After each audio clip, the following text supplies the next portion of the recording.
Thank you for watching and listening to a new edition of East West Football Podcast. Fidel here, along with Jerry and Kendall. What's going on, gentlemen? Happy new league year in the NFL. It is the I'm new. feeling It is the New I'm Year feeling League. great. I'm feeling great. I don't know about y'all, but I feel great. Man, the news been coming out all day as we speak. Like I feel great. I mean, we get into it in a little bit. I mean, I'm with you right there. I mean, there's so much news, right? And then we just talked about it previously too, on the actual 13th, right? And it's been like nonstop as far as player movement. Just teams just going to look different. A lot of teams are going to look different come the start of the 2023 NFL season, regular season. Kendall, do you know who feels better than you right now? Who's that? The New York Jets fans. Because finally, Aaron Rodgers was on the Pat McAfee show and he said that he intends to play for the New York Jets. Of course, Green Bay and New York still have to come up with a compensation plan that would send the future Hall of Fame quarterback to New York. But there it is. Aaron wants to be a New York Jet in 2023. What are your thoughts? Finally. It seemed like we've known this for like about a month now. Ever since the dark, we've known it was the Jets. Nobody else was interested. Seemed like it's been like some lagging around, just kind of let it linger on a little bit. But we knew he was going to the Jets. Jerry, you knew it. Fidel, you know everybody and the people. They knew what was going to happen, and it finally came out today. He claimed he hasn't been holding it up, but now it's the blame game. And hey, he threw some shots at the Packers today, but he did say he had love for them or whatnot. But yeah, he's a New York Jet. I don't think a lot of people are surprised. Like we knew it. It's like when you wait for Christmas as a kid. You know what you're getting, but you got to wait about 2 weeks before you actually open it. That's how it was. So like, I mean, I seen it and I just kept scrolling because I already knew like it wasn't a shot. I mean, I honestly, it's good that he's coming out, but I mean, from the get go, I remember talking to you guys specifically about this. I'm like, why do the Jets even want to entertain this, right? Because with everything that A Rod does is just so dramatic. But I've come to realize, like I've said this previously, he's the bad guy, man, and I guess everywhere you go, there has to be a bad guy, right? So he's definitely the bad guy, and if anything, hopefully, if it does happen, right? Because I think there's a little bit of a little bit of a mix up from what he explained, not on his end because he said he wants to be there. Hopefully, the one person that gets to benefit from this entire thing is Zach Wilson because I mean he's still relatively young quarterback, and I think he just needs the right mentorship or maybe just to see somebody conduct himself in an NFL business style or quarterback, top tier quarterback in the NFL. Yeah, I want to look. I want to look at it from Green Bay's perspective first. So obviously, we know we've heard they're ready to move on. They're tired of his sideshow, I guess you could say. I mean, essentially the same thing that Brett Favre did to him back. How long has it been? It's been a while, right? And guess where Brett Favre went? He got traded to the New York Jets. So I mean, how do you think Jordan Love feels now, knowing that he's going to be QB1 going into next season? Do you think that he's thinking about being a Jet after being with the Packers for 15 seasons? It's a trend. It's a Green Bay Packer quarterback trend. So why not? I don't know where was it, but somebody said all that's left is for A Rod to change his jersey number to 4, right? What the You Jets? know, That was kind of crazy. But to think, right, that's kind of how his getting back on that one, A Rod's career is kind of basically molded into what Brett Favre is. But I mean, like you said, Jordan Love has some big shoes to fill, man, and that is going to be very interesting right there alone. you know what I think? This situation will be similar to the Broncos Seahawks situation a year ago. I think Rodgers going to be. I don't think he's going to be as bad as Russell Wilson was, but I think in terms of the Packers are not rebuilding. I think they're retooling. I think Jordan Love can actually be the guy for them. They got some draft picks. They got some young talent on that team on offense and the defense side of the ball. It's not like okay, fans, when Tom Brady left the Patriots, and I'm gonna ask y'all about that in a minute. Which divorce y'all think was uglier, when Brady left from New England or the way Rodgers left out of Green Bay? No, this one because Brady was a free It's agent. not right. It's not even close, right? No. Okay, but Right. So I feel like when Tom left New England, he left the Patriots like the Patriots they were old. They didn't have no talent on the roster in 2020. This Green Bay roster, and Rodgers didn't even play good last year. This is a good roster. They got some draft picks. They got some young talent, like I just said. I mean, just throw in the. I mean, I think his resemblance whenever Favre left to Minnesota and they got in Rodgers, I don't think Green Bay gonna miss a beat. I really don't. I think they're gonna be even better. I like Jordan. He's younger. I mean, he ain't 25. I don't. Might be 26. He's not. He's not that old or whatnot. And I think like it's gonna be. It's a spark. It's gonna bring a spark to this Green Bay offense, a fountain of youth. And I think they were just drained from the Aaron Rodgers saga for the last 3 years. I think it's gonna be something good for Green Bay. I really think so. Is he ready? That's the question, right? Ready or not, here he comes. And yeah, he's 24. He'll be 25, and I believe it's at early November. So, He's I mean, 25. yeah. So he's 24 right now. So he just turned 25, like you said. I mean, we'll see, right? Because I think if anything, this could be telling for both Jordan Love and maybe potentially Zach Wilson, right? Because I think with Aaron Rodgers, if Jordan Love was able to learn underneath, Aaron Rodgers, maybe Zach Wilson could have the same kind of, I'm just saying this is if Jordan Love works out, right?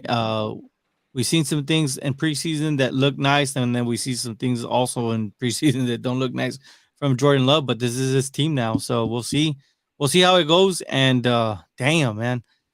It's crazy to see the changing of seasons, as some would say, right? Because you never think, growing up when you start watching football, you never really think about, hey, one day these guys are going to retire, or one day these guys are going to, move on to a different team. You really never really put any attention to it until it actually happens. And in this case, me personally, I've seen many different tides, I guess you can say, from I guess from Tony Romo to I'm giving you good examples. Tony Romo to Dak, and then Andrew Luck stepping down, stuff like that. You know what I mean? And I guess this is kind of like a transition for the Packers, and hopefully the Packers are able to put a good team around Jordan Love where he can have some success immediately.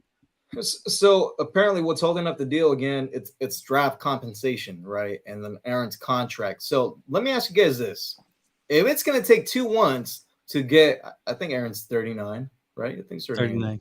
He's older. 39. He might have, I don't know, a year or two left in him. Would you rather have Aaron Rodgers, or would you rather trade 2 number ones to Baltimore for Lamar Jackson if he was available, even though you would have to guarantee that money? Because that's a whole different topic that we're going to touch on as well. Yeah, I mean, either way, you're giving up draft capital, but I feel like you're giving a whole lot more for Lamar than what you're doing for Rodgers.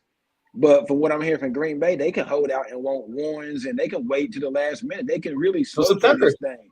Yeah, they can slow play. They don't have to do anything like right now. And like Adam Schefter said, like everybody think it's not like a 1, 2, 3 decision. Whenever he decides where he wants to go, the trade is done. He still has they got to reconstruct the contract. They got to reach the draft capital. It steps to it. So this thing might not officially get done. These things can take a while. It's about another week or so, maybe even longer than a day. It ain't gonna happen overnight. Man, I mean, one would think, right? I mean, it's a good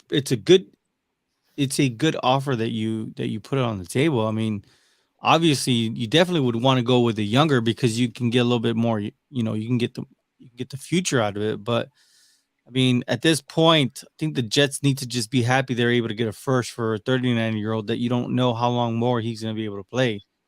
So I think if it's compensation, they need to just be able to, if they're getting a first, take the first. If they're getting a second, take the second. Because what happens if it's only 1 year that he plays for you? You've lost out, and then you have future draft capital that you know what I mean, that I'm sure the Packers do not want to give up. Yeah, and the Jets did sign Allen. Yeah, the Jets did sign Allen Lazard, receiver, formerly the Packers. I think it was a 4-year deal. And apparently Aaron had a wish list of players he wanted on the Jets. And on the Pat McAfee show, shout out Pat if you're listening to the podcast, he said that was false. that he did not get a piece of paper and start writing names down, requesting them to be Jets. I don't buy that. I don't either. He did explain that when they asked him about certain players, he's like, "Yeah, he's a hell of a player. He's a hell of a player. He's a hell of a player." And he is not dumb. He might be weird. He might be out there. Might be doing acid or whatever he might be doing, but he's not dumb. He knows what he's doing. it's called ayahuasca, and he did a 5-day darkness retreat. Yeah. Hey, the other thing too that I took away from that was that I believe he said it was like 90% that he was going to retire and 10% that he was going to play. Coming out of retreat, he had to change of heart. I don't believe that. I think he just put it out there so that he wouldn't, so the fans and the media wouldn't think that he didn't want Green Bay or they're the problem. I think that's why he did. I don't believe that one bit. He's not leaving that. I don't think he was leaving that much money on the table. I can't envision that. Maybe. It's hard, man. It's definitely a hard situation, but like you said, Kendall, I think you're right. This thing could bleed on, man. Like I don't think there's no band-aids for this, man. Yeah. So let's move on. Let's talk about Lamar Jackson really quick. So he officially can now contact teams to see if they would be interested in acquiring his services via trade. Question to you guys is: do you think anyone's going to call? Who do you guys think he's going to approach and say, "Hey, I would be interested in playing for you guys. Would you guys, be willing to give me the contract that I'm looking for and trade for me?" I mean, he's his own agent, so he has to do that, right? So, well, and I think he has the NFLPA and guide him through the waters of being, in the position that he's in now. So, I think for Lamar, I think he needs to look at things. I mean, if I'm Lamar, right? I guess because I can't give anybody, I can't give him advice, but I think if I'm Lamar, I gotta really scan the league itself and just kind of take a look. Who needs a quarterback, right? Who has number one the cap space and who's willing to give me that kind of contract? Now, we'll say this: I have seen recently. I have not been able to find it on Twitter. I have not been able to find it online, but for whatever reason, there's been chatters, right? Of a Commanders. There's a link between the Commanders and Lamar.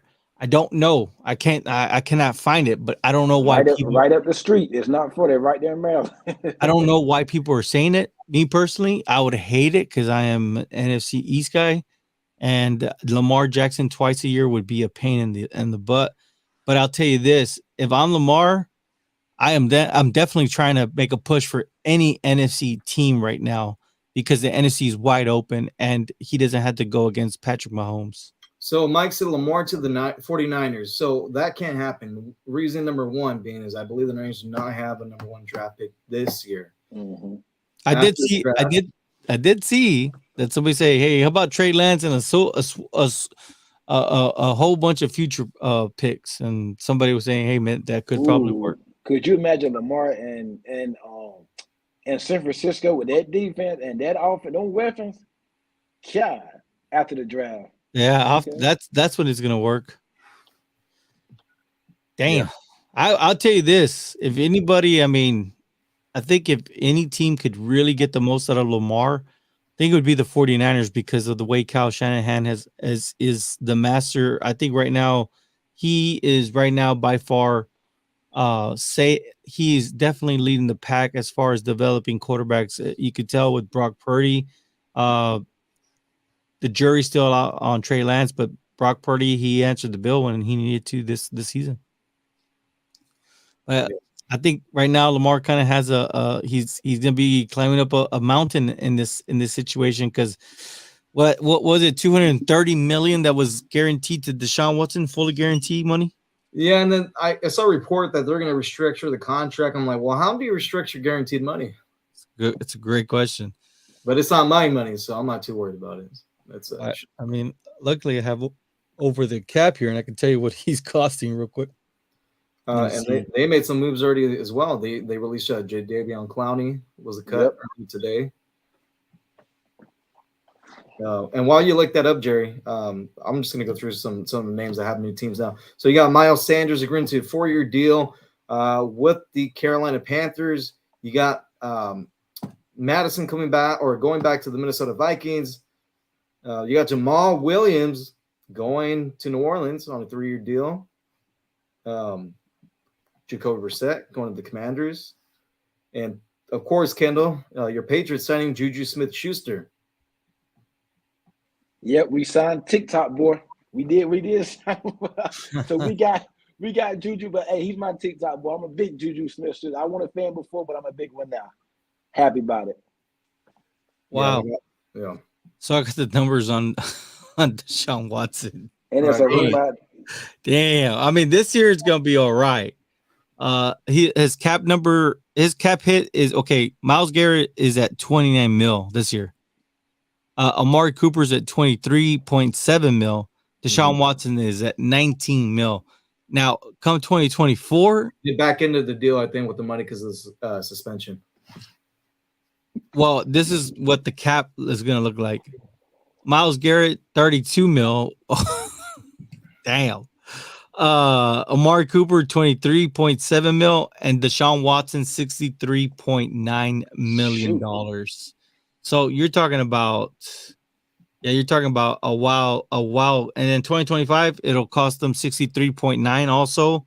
2026, 63.9 also. And then 2027 is kind of when he's already on the back end and the cap numbers at 8.9. So they got to find ways to not kick the can, kick the can too far down the line for themselves. Yeah, we got Mike chiming back in. Did Cup go to the Ravens? Nope. Still around. But there is a rumor about Mike Gesicki to the Patriots. He's following them on social media, and him and Mac Jones are talking. So I haven't seen Schefter or Ian or none of the big time people report it yet. But a lot of times these deals get done hours ahead, but they just don't get out to the next day or so. They might be finalizing things. So I heard they was in on Juju since last night, but we didn't hear a word till like today. So who knows? And the other thing, too, that we got to keep in mind, so today deals can become official pending a physical. Passing physical, You're all good. If you fail it, does not go through. A couple surprising cuts, one of them being Darius Slay, cornerback from the Eagles. So he's a free agent now.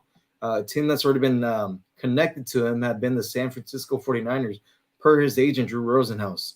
The other person or player that got cut, I mean, not really much of a surprise, but I figured that he would come back for less money, Jerry. Ezekiel Elliott, Cowboys. Thank you. That's all I can say right now.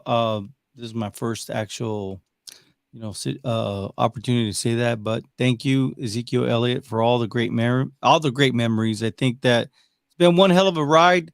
It just shows you that you gotta be smart when it comes to these rookie running backs and damn, it's you. There's no real way to put it, but just say thank you, Zeke. The writing was on the wall last year. You could kind of see that he had lost a step towards the back end of the season, and that's exactly when you need your running backs to be the strongest, is at the back end, especially in the playoffs. And when Tony Pollard went down, Zeke could not carry that load by himself. And but still, I want to thank Zeke. I think Zeke definitely, thankfully, it was a fun ride with Zeke. You know what I mean? And got some good memories out of it. And I wish him nothing but the best for him. We'll see. I don't think he's done, but we'll see. We'll see what's next for him. A team that's been linked to him already have been the Tampa Bay Buccaneers, and they have a new quarterback in town, Baker Mayfield, signing a 1-year deal with the Tampa Bay Buccaneers. I like that for Baker in a weak division. We all know Baker. He might not got the best winning number, but he's a baller. He want to win. He's hungry. He has that. He just has that attitude. You know what I mean? So I think that's good for Tampa. A lot of people thought Tampa was just going to tank it this year and just probably get the best draft pick, and they might still could do that, but they retained some key pieces. They brought back Dean. They still got Carlton Davis. I think Murphy Burning is still there. We structured Garwin and probably Evans or whatnot. So they did cut Cameron Brate. Leonard Fournette is still out there. So Tampa still is. I mean, let's not just say, Brady's going. Like they got a nice still got a good competitive team. Stop playing, Stop, Kendall. stop playing about what? You're Like Tampa, sugarcoating. You're Tampa, sugarcoating it. Hey, that Tampa still division to got me a is still open, and I know New yeah. Orleans has Derek Carr, but still, I mean, you never know injuries. And Jameis Winston coming back to New Orleans as well is going to be the backup there. Let me ask you a question, Fidel. Are you low key gonna be cheering on for the Saints? I mean, you're not an NFC guy, you know. I'll be cheering for Derek. That's To do good. well. That's good to know. That's good to know. I just want to know. Yeah, I mean, he wasn't the problem in No. Las Vegas, but he wasn't the solution either. So hey, after 9 years, you got to just move Hey, on. I'll tell you this much right now. Dakota Prescott is in the same situation as Derek. I mean, Yeah. time is ticking. Dak's got a Yep. loaded team. Well, Dak has had a very good defense. Derek never had it, but I'm Yeah. just saying Dak is in the same situation. He's reaching 9 seasons, or he's getting close to the. Okay, well, he'll be entering Well, eight. he came in the same year as Zeke, right? I mean, I remember Yeah, the yeah. tandem. I mean, So was they're 7 seasons good. together. So this is year 8 for Dak. Just saying, this is the year where Dak needs to like really show that he can at least get to the NFC Championship. Because if not, damn, he could end up in a Derek Carr situation himself. Yeah. Another quarterback. Well, he was actually cut today. Was Matt Ryan? People forget that Matt Ryan was still with the Indianapolis Colts after being benched, not once but twice. Yeah, the writing was definitely on the wall with that one. I think the writing is definitely done on the wall with the coach with these 1 year rental, rental or whatnot. Matt Ryan, I heard he might go to TV or whatnot. I think his playing days actually starting is long gone. But yeah, that's yeah, icon in Atlanta for sure. Definitely going to the Falcons Hall of Fame or whatnot. Really good quarterback. Just his time was just, it was done. Yeah. Crazy. So yeah, I mean, there's still a lot of good free agents out there. The one that was surprised was Jordan Poyer going back to Buffalo. I think, well, he had Yeah. made it pretty clear that he wanted to play somewhere else, other than New York because of state taxes, and he ended up being there or staying there, I should say. I don't think that he got a lot of interest on the market. Probably one because of his age, and probably Buffalo did some restructure to kind of get him back. So I don't think the interest was there on Poyer. I think if it was, he would have left. I heard Miami, but he's going back to Buffalo for a year, 2 years. I think it is 2 year deal. Yeah. So let me ask you guys this. I mean, what has surprised you the most? I mean, these last 3 days. I know today's the official start of the new league year, but obviously we know teams have been talking to players and whatnot. But what has been the biggest surprise to you? Man, I mean, I want to say the Dolphins, I think, has clearly been one of the bigger surprises. It just shows me how in this owner is in getting this thing turned around, and taking things very seriously. I mean, he set the tempo for free agency with the get go. But when you look at the urgency, he's bringing in the right defensive coordinator, right, to mimic what the 49ers and what the Jets, what Robert Saleh's doing with the Jets, and what D'Amico Ryans did with the 49ers, and what the 49ers will continue to do, right? Bringing in Vic Fangio, the creator of that defense. I think that with that, that's the kind of urgency that I would love to see my the Cowboys owner have, and I think that he kind of set the tempo. So I think the biggest surprise is how much the Dolphins want to not only be not only be a playoff team, but they actually want to be a legitimate contender team. Now the only thing with them is I think that for sure Tua Tagovailoa is going to be the determining factor for them, but I've been so amazed with the Dolphins owner being so willing to chase chase down putting together a good team, and then getting the right coaching staff and surrounding that team around with playmakers. So I mean, hats off to them. I'm gonna go with a shocker. I'm gonna go with the Kansas City Chiefs. I feel like they've been kind of quiet. They've lost some. They've lost some people. They did just win the Super Bowl, and you got a great quarterback, Patrick Mahomes. You ain't got to do so much. You seen what they won with last year. They made a couple signings, but I feel like they lost more than what they've signed. But I'm gonna go with the Chiefs. I expect that a little more. They got some money, whatnot. Maybe something could be happening as I speak. Something could happen or whatnot, like a D Hop or OBJ or something like that. But I think the Chiefs are sniffing around. I think the Chiefs are getting ready to do something. Well, they did lose Juju. Yeah, It's all right though. They got another TikTok dancer there in Kansas City. I mean, for myself, I would say, I mean, not a big surprise, but obviously Atlanta spending money, getting Jesse Bates. I think that's really big for them. Chicago being big spenders as well. True. Denver's been yeah. they got some free. I was shocked that they signed Jarrett Stidham so quickly, like that. So that kind of raised one of my eyes. Right, I was like, that was just kind of funny there. Yeah, and I got to talk about the Raiders.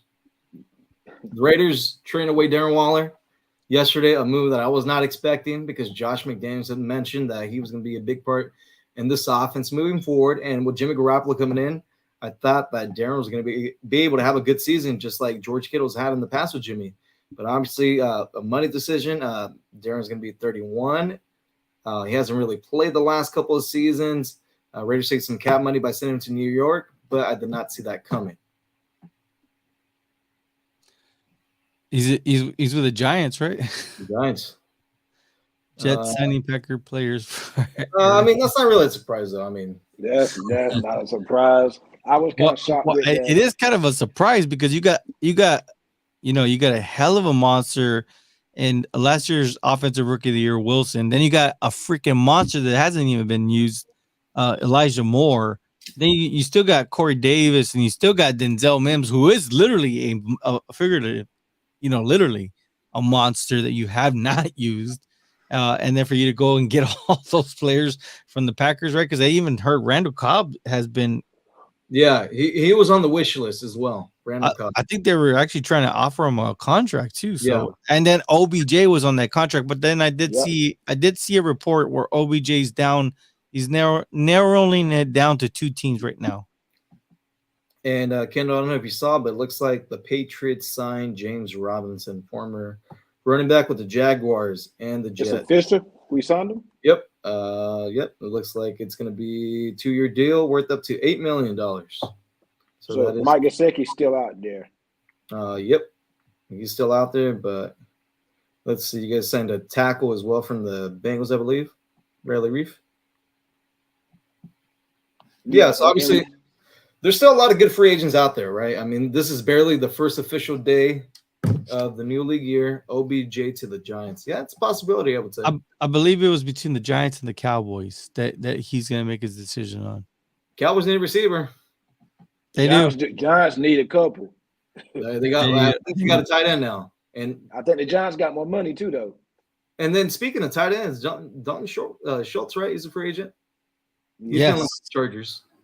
Yes, but there's been a debate about that. I've been talking with Walter. I know Walter's online right now on his Detroit Avs page right now, but he's saying like in this year's draft class that you're going to be able to have a starting tight end all the way into the 5th round. I was like, wow, that is insane. But I have seen a slew of just names just being thrown out as potential, first round tight ends that could be first rounders. I think he threw out 2, possibly 3 names in the first round. If not for sure, second round, you'll see a bunch of tight ends. But, he just says that that right now, that's why Dalton Schultz hasn't been able to find the contract that he's been seeking. So it's unfortunate, but it happens in the league from what we've been seeing more and more with positions. Yeah, and then before we end today's show, I want to ask you guys about this Georgia Pro Day. Jalen Carter. He did not look good out there. Was not able to finish drills. Was not able to run a 40. He came in 9 pounds overweight. What are your guys' thoughts on this? I mean, a lot of people have this being the first defensive player pick in the draft. I think it's definitely going to hurt us. It's going to hurt his stop. I think it's definitely going to hurt his stop. He already had the situation off the field or whatnot, but I do think it's going to hurt his start. It's going to drop him a little bit. Not much. I still think he'd be the first round. He's too good of a player, but it's definitely going to hurt him. I mean, I think you're right.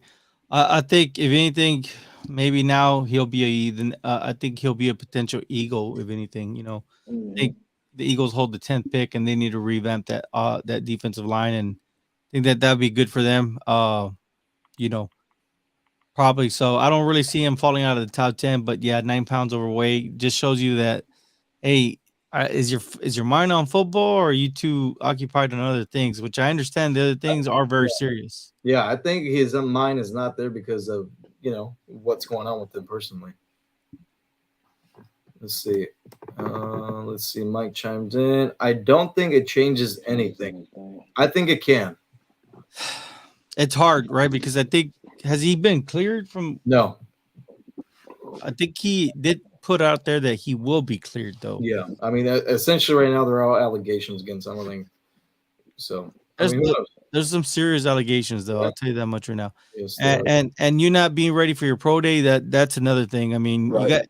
you had. I mean, number one, you were able to pull out. Not you weren't able. You had to pull out of the combine because of the allegations.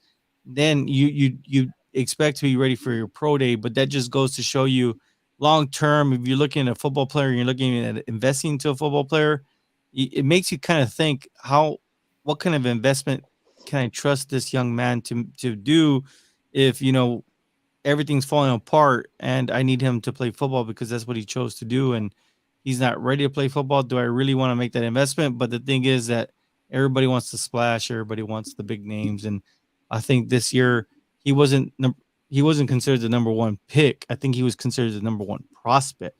So for the number one prospect to be kind of having these mental breakdowns, these are kind of scary situations for anybody that's evaluating talent or anybody that's putting together a roster. I think so. It's possible it could hurt him, but I don't see him past the Philadelphia Eagles at 10. Yeah. A lot going on. Did I miss anything? Any names that you guys want to bring into the show? I mean, there's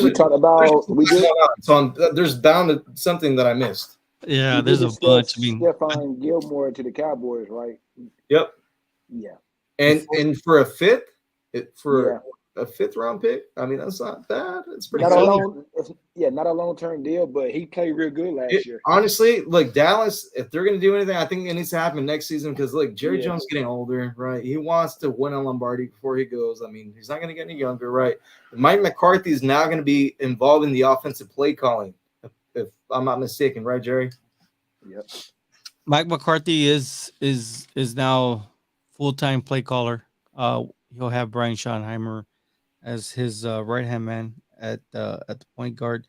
I know there was an interesting signing, I think, by the 49ers. I think they signed a corner. I forgot. Yeah, from the Falcons. Isaiah Oliver. And then Byron Murphy left the Cardinals, right? Last night. Vikings. To the Vikings.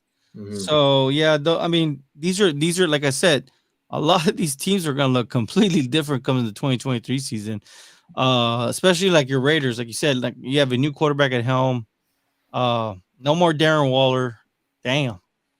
And no, it's not. It's not looking promising at the moment. This is ready for it. Well, I think if anything, the pressure is on. Definitely on Josh McDaniels, and luckily that contract is nice for a quarterback that Jimmy G gave you guys. They got him on a bargain. I think what 22 mil. 23, I believe. 23, but still, I mean, that's kind of like a bag of Skittles for a quarterback. And I have more faith in Dave Ziegler than I do Josh McDaniels that he's going to get it right. And built through the draft, they got a lot of draft picks now, so we'll see. All right, any final thoughts before we end today's show? Hey, just stay tuned, man. The frenzy is still going on. It's still going on. Please subscribe to the YouTube channel. Leave us a like, leave us comments if you're watching this later. Definitely help us grow together. And we thank you. Yeah. Thank you for everything. Share with your friends, share with your family, share with your enemies, share with everybody. Share it. Follow East West Football. Before we go, Mike's on here real quick. Besides your own team, which teams are you most excited to see? Or these Bears and Broncos. Yeah, probably the same. I thought the Bears were I thought they were holding on to too much. They were holding on for too long, and damn, they made some moves. But honestly, I would like to kind of see. I would like to see a I want to see a couple of teams. I want to see how the Eagles bounce back. I want to see how the 49ers bounce back. 49ers signed Sam Darnold, low key. I don't know. Will he be the starter at the beginning of the season? I mean, they Who said knows? I did say Kyle Shanahan is the quarterback whisperer. But are you going to turn it over to Trey Lance? Because I don't think did they say that Brock Purdy would be ready week 1? Yes, they did. I believe they did. So would you turn it over to Brock Purdy with no reps in the preseason? Honestly, I think you got to go with Lance for a little bit because you don't want to. It's a bad injury that Brock had, and obviously we found that out because he couldn't throw the football anymore. Right. So I mean, and you got to find out what you have in Trey. I mean, maybe you can build up some draft capital for him. I mean, who knows, right? But I mean, if you're going to go into the season with Sam Darnold, Trey Lance, and Brock Purdy as your quarterback room, you got some issues there. Yeah, and then I guess on AFC, I want to see the Jaguars. I want to see if they can bounce. I mean, they can continue to build off of what they have built up, and really see if maybe Howie Roseman made the wrong decision in getting rid of Doug Peterson instead of the quarterback situation. So we'll see, man. I'm excited. Why you do that to DC, man? He was so good to you guys, Guillermo. Come on, man. No, he is a Cowboy fan. All right. Mike, I get it. An Eagle fan. I get it. You know what I mean? Yeah, I feel bad for Mike. He's an Eagle fan. He's seen his team lose all kinds of players. All right. Well, thank you everyone out there for watching and listening. We'll talk to you guys next week. Have a good one. Yes, sir.